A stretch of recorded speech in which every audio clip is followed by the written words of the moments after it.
man lang ng vision doon sa opposite side of the map. Lalong-lalo na anytime pwede kasing mag-set up si Kai Kid, pero anytime din si Kelvin, Okay. pwede daw tumahi. Nako! Nag-flicker in si Fuse! Ang ganda ng pagkakapasok, kaso nga lang mukhang abutan siya, pero ang Wow! ganda ng save coming in from Kai Kid with a tectonic charge.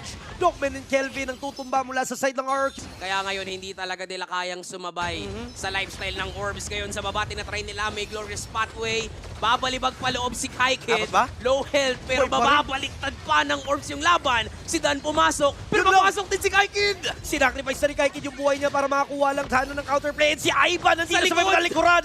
Pupunitin na ata yung mga miyembro ng RQ. Kahit there you go! Napagandang timing papasok at tutumba ng isa-isa yung mga miyembro ng Kingdom.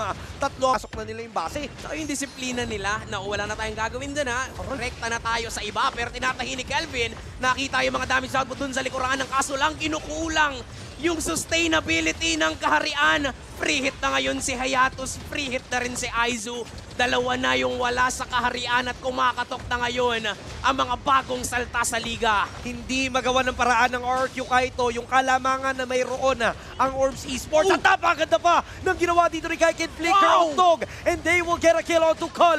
And dalawang miyembro lang ang dedepensa tapos may mga minions pang parating. Medyo madami-dami to kaya kailangan na talagang dumipensa na maigi.